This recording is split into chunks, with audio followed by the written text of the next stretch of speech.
too many voices, too many cooks in the kitchen.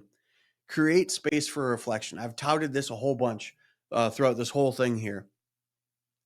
Take time to sit and reflect, to sit and think about what you think about, to sit and think about what you want, what you do, what you have.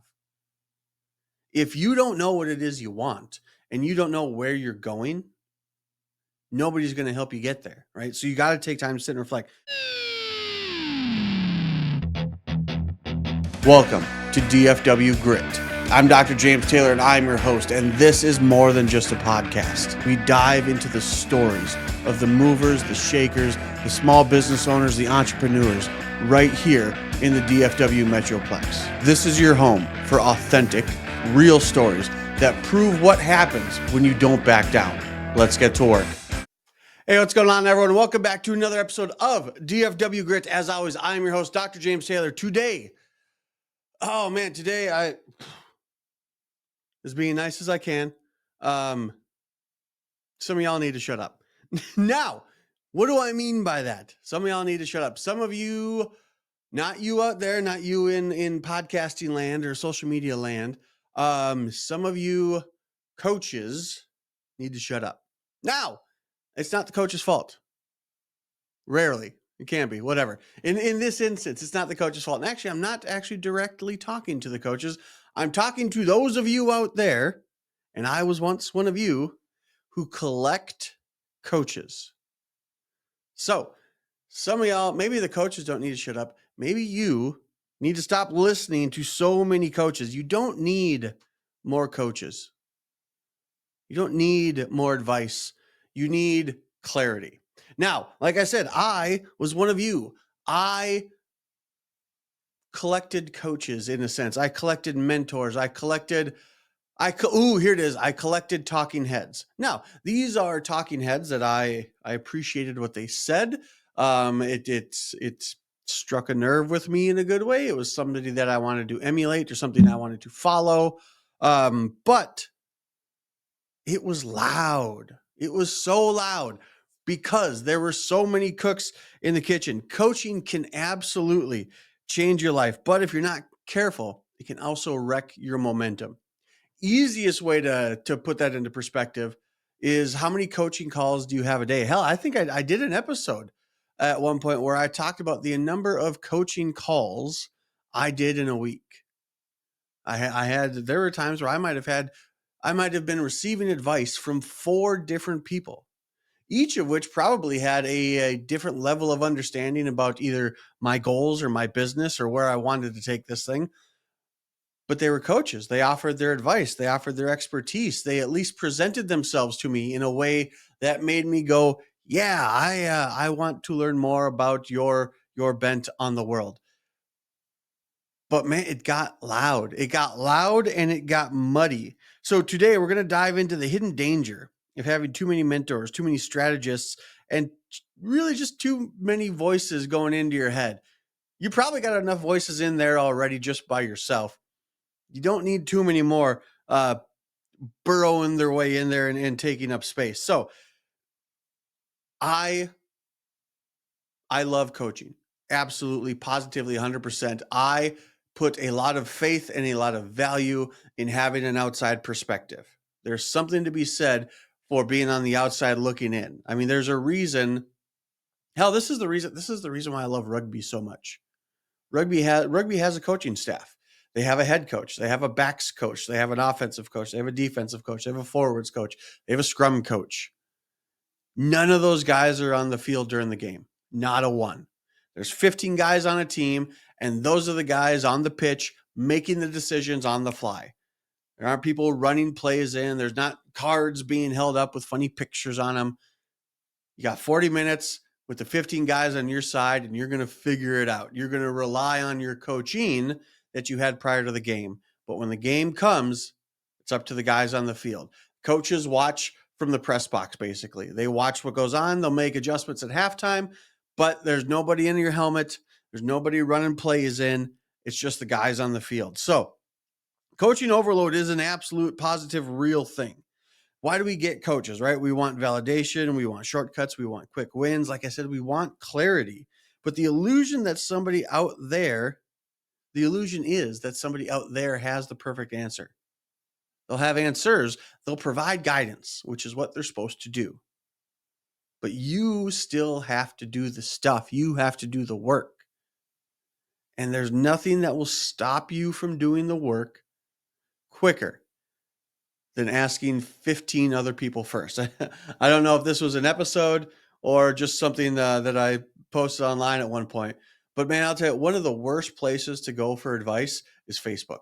If you have a question about anything, whether it be how to run a business or where you can get the best brake job done, Facebook is probably one of the worst places to go because everybody has advice and they're all willing to give it.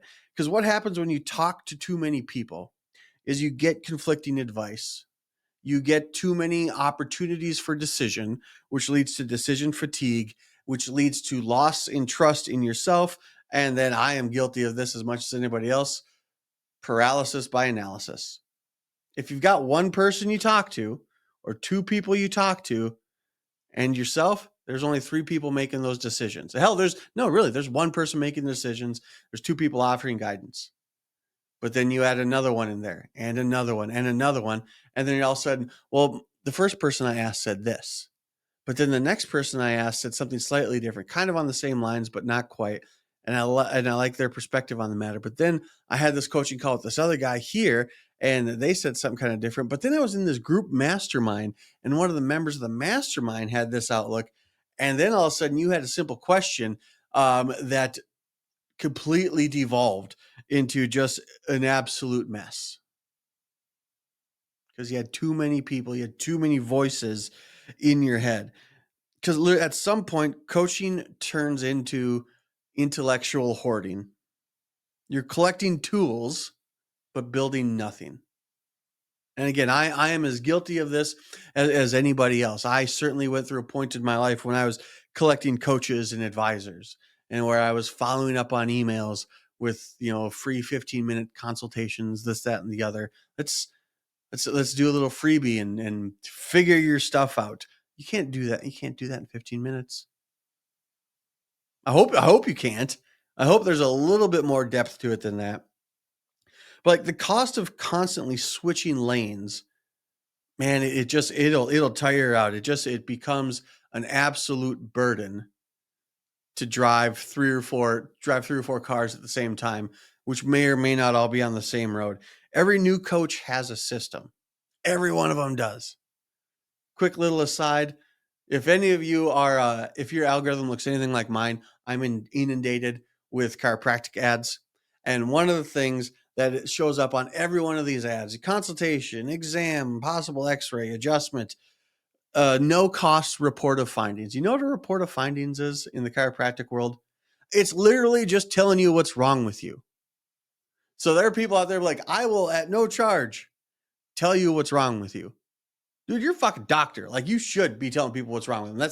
That's your job. That's what they came to you for. For you to put on there like, hey, this comes at no additional charge. Shut up. nothing pisses me off more than seeing chiropractic ads and the list of things that they're offering you at a discount. And one of those things is a free report of findings. But I digress. But no, every new coach has a system. Every system sounds like the one. And all of these ad coaches, hey, here's your ad. Here's your free report of findings. Well, whatever. You'll end up halfway down 5 different roads and wonder why you haven't arrived anywhere. It's hard to get to a destination when you're driving 4 or 5 different cars. You don't need 5 voices in your head when you haven't even executed on the one. Like I said at the beginning, we've all got enough stuff running through our head, enough voices, enough, good thoughts, bad thoughts, all up in here already. And then we willingly invite one or maybe 2 other people to help us sort these voices out. And then all of a sudden we'll add a 3rd voice and a 4th voice. And again, it just becomes noisy. You shouldn't be collecting coaches. You should be sitting with 1 or 2 mentors, 1 or 2 consultants, and going with that, because you got to stick to the process. And if you've got 5 different processes going on at the same time, nothing is going to get done. Business owners love optimization, but man, at some point you simply just got to commit. You can't keep changing the plan just because you bought a new course or a new widget or a new device that you think is going to be the savior. Pick what you got going on and stick with it. Last, man, you got to learn to trust your gut. And it's sometimes I've listened to it more than others. I've heard it more than others. But if you have too much advice, it's literally just going to kill your intuition. Because the more you listen to others, the less you're listening to yourself. You become more committed to following instructions than to solving your own damn problems. Because, like they say, if it's going to be, it's up to me. Absolutely. None of your coaches are going to do your work for you. Not a single one. You're the one that's going to do the work. It's your back that everything is being carried on. Don't outsource your gut. Now, how do we fix this thing? If you feel like you have too many coaches, too many voices, too many cooks in the kitchen, create space for reflection. I've touted this a whole bunch throughout this whole thing here. Take time to sit and reflect, to sit and think about what you think about, to sit and think about what you want, what you do, what you have. If you don't know what it is you want and you don't know where you're going, nobody's going to help you get there, right? So you got to take time to sit and reflect. Number 2, take ownership for testing strategies instead of blindly applying them. If you've got all these people giving you strategies, you don't have time to test. You're almost forced to apply all the things that all these different coaches have told you to do. Get rid of the number of strategies by get rid of the number of coaches. And then test these things systematically to find out literally how they're going to work. Lastly, stop treating advice like commandments. You have to remember, your life is different than their other clients. Your business is different than their other clients. We're all chiropractors. Yeah, but y'all do it differently. We're all accountants. Yeah, but y'all do it differently. Or man, at least I hope you do. I hope there's something about you, your business, your life, your goals, your dreams that make you unique and different. You need to focus on that. So don't treat their advice like commandments. Take their advice with a grain of salt. Go back to that step number 1 and reflect on it. Is it something that works for you, that speaks to you? So now when coaching works, good coaching is about alignment. Right into that reflection. Does it align with your values, your goals, your style, your mission? Ask yourself, do you need a coach or do you just need accountability? Do you know where you're going and sometimes you just need help staying on track? That's accountability. Am I learning or am I hiding behind learning to avoid doing? Ooh, that one kind of hurt. So a warning sign, if your coach isn't explaining why their advice matters to you, then it's not coaching, it's cloning. Do you have a coach or do you have somebody that's just trying to clone them? I had one of them. I made it to the top of the clone pile, so I left.